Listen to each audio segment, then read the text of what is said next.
Hello friends, मैं हूं मलिहा। और क्या आप जानते हैं कि 1970s में कोरिया की इकोनॉमी आज के सोमालिया के बराबर थी। आज से सिर्फ 50 साल पहले ये एक ऐसा कंट्री था जो सिर्फ अमेरिकन एड के वेंटिलेटर पर पड़ा आर्टिफिशियल लाइफ की सूरत में था। 1945 की वर्ल्ड वार और 1950 की 3 साल लंबी कोरिया वार के अलावा करप्शन और डिक्टेटरशिप की वजह से ये प्लेनेट अर्थ की सबसे पुअरेस्ट कंट्री थी।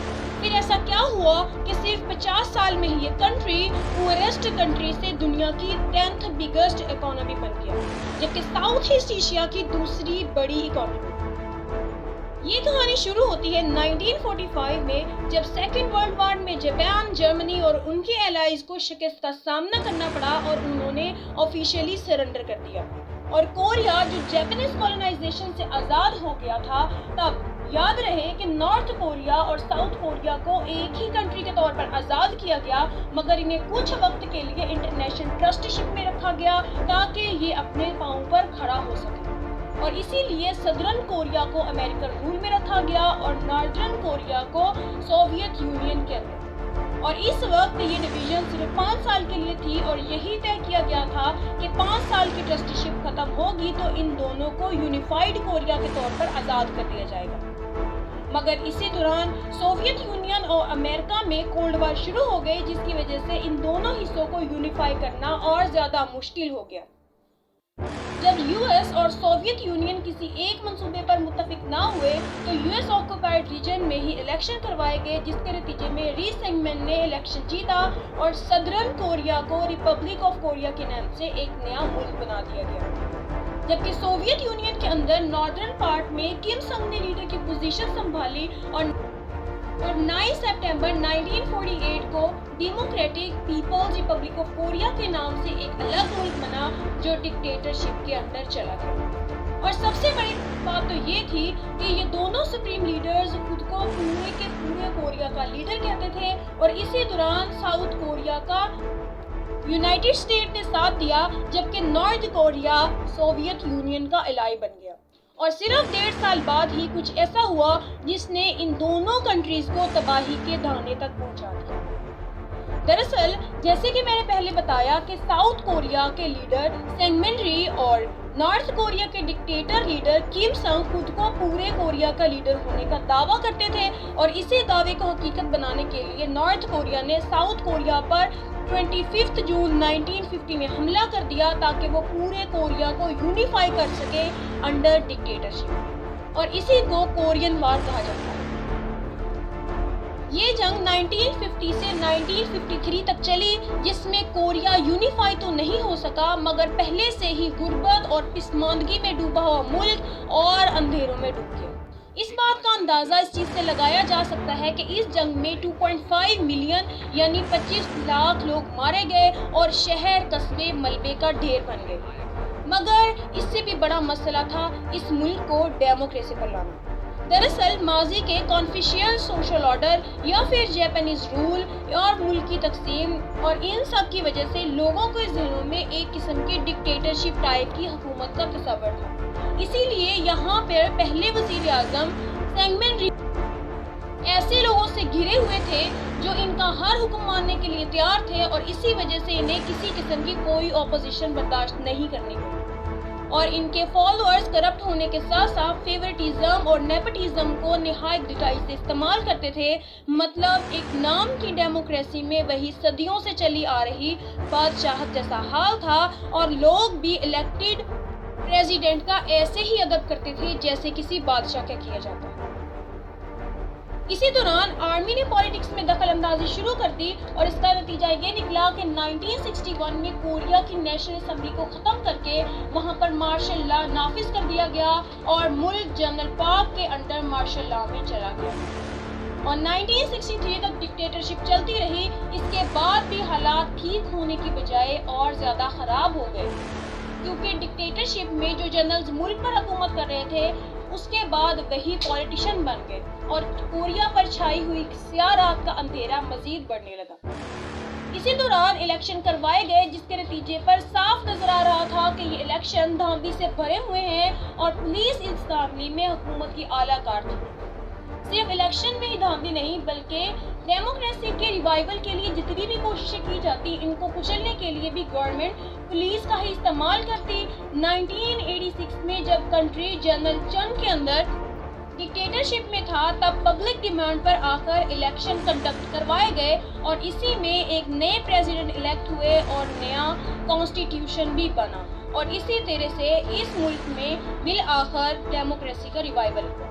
लंबे अरसे तक ऑथोरिटेरियन गवर्नमेंट में रहने की वजह से कंट्री के कल्चर पर भी काफ़ी असर पड़ा, क्योंकि डिक्टेटरशिप में एक तरह की तर्ज हुकूमत होता है जिसमें पब्लिक को दबा कर रखा जाता है और इनके ओपिनियन और नैरेटिव को पावर या फिर ब्रेन वॉशिंग के जरिए इस तरह से बदला जाता है कि गवर्नमेंट के लिए ये कोई भी प्रॉब्लम क्रिएट ना करे। और इसी ब्रेन वॉशिंग के लिए सबसे पहले जनरल पार्क ने मीडिया पर पाबंदियां लगाई और एक मोशन पिक्चर लॉ लेके आए जिसके मुताबिक जनरल पार्क और उसके बाद जनरल चंग को फिल्म इंडस्ट्री पर पूरा कंट्रोल होगा। फिल्म बनाने से पहले उसके स्क्रिप्ट को पहले एक कमेटी से अप्रूव करवाना पड़ता और फिल्म बनाने के बाद भी उसे बोर्ड को दिखाया जाता।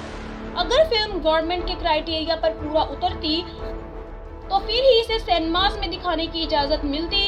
फिल्म बनाने वाले सिर्फ कोरियन सोसाइटी के ब्राइट साइड को ही दिखा सकते थे, कोरियन सोसाइटी के किसी भी डार्क साइड को डिपिक्ट नहीं किया जा सकता।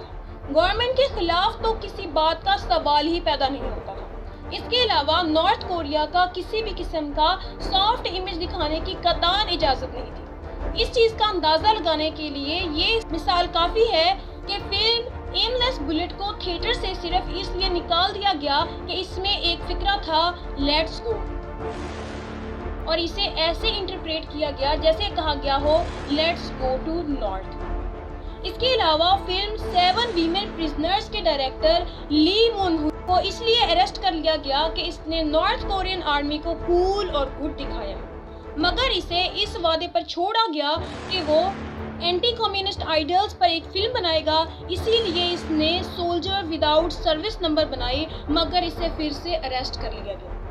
वजह ये थी कि इसने नॉर्थ कोरियन आर्मी के किरदार के लिए एक अट्रैक्टिव बंदा कास्ट किया था। 80% से ज्यादा फिल्म के स्क्रिप्ट को बनाने से पहले ही सेंसर कर दिया जाता था, जैसे कि फूल्स मार्च के कई हिस्सों को फिल्म बनाने से पहले ही डिलीट कर दिया गया और इसके साथ ही जनरल पार्क ने 1960s में चाय बोल की बुनियाद रखी।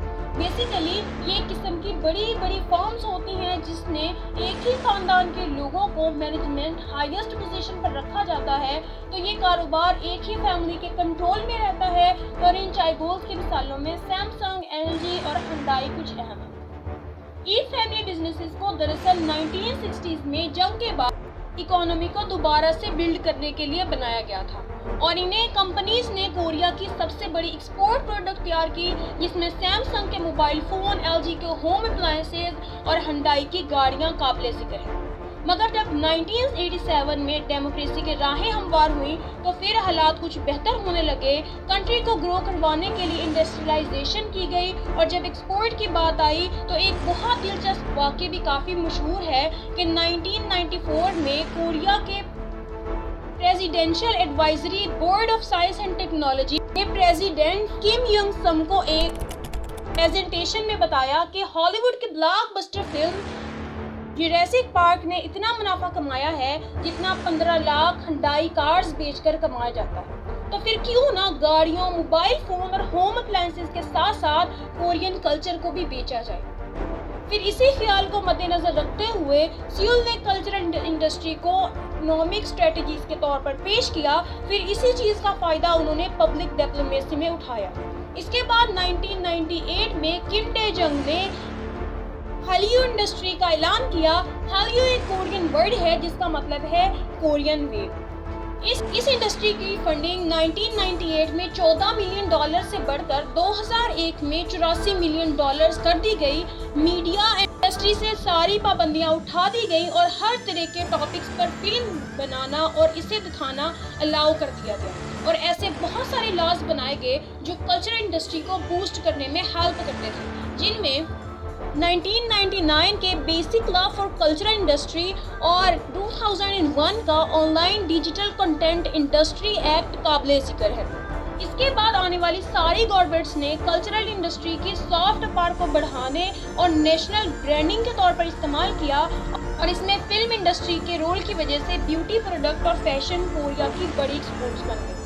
और इन्हीं दिनों 2012 में PSY का गंगनम स्टाइल पूरी दुनिया में मशहूर हुआ और YouTube पर 1 बिलियन व्यूज क्रॉस करने वाला ये पहला गाना बन गया।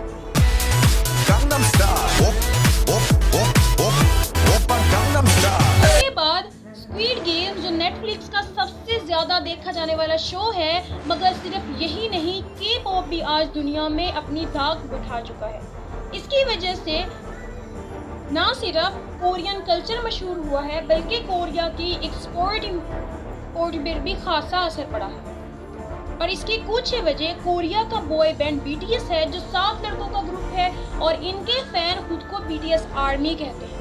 और ब्लैक पिंक है जो 4 लड़कियों का ग्रुप है और इसकी शानदार कामयाबी की वजह से K-पॉप का नशा पूरे ग्लोब पर फैल चुका है।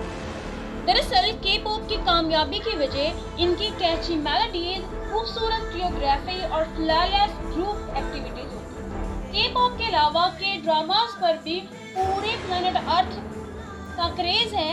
वजह इनकी extraordinary story lines, production quality के साथ साथ इमोशनल एंगेजमेंट।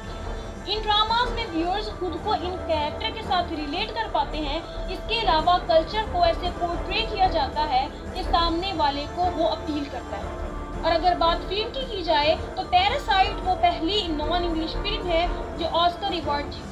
मगर ये फिल्म कोरियन सोसाइटी में क्लास डिस्क्रिमिनेशन को खुलकर डिपिक्ट करती है कि कैसे अमीर लोग हर नेमत को एंजॉय करते हैं, जबकि गरीब सारी जिंदगी एक ऐसे मौके की तलाश में रहते हैं कि इन्हें जिंदगी बदलने का चांस मिल सके। ये फिल्म पूरी दुनिया में इसलिए हिट हुई है कि एक तो ये पूरी तरह से हर तरह के इमोशंस को खुलकर बयान करती है। कहीं ये टेंस है, फनी है, थॉटफुल है और कभी कभी खौफनाक। और दूसरा ये कि गुर्बत, ख्वाहिशात और क्लास सिस्टम हर मुल्क में, हर सोसाइटी में पाया जाता है और ये हर इंसान खुद को इससे रिलेट कर पाता है। मगर एक बात जो इस पूरी वीडियो से मैंने सीखी वो ये कि कामयाबी कभी भी ओवर द नाइट नहीं आती।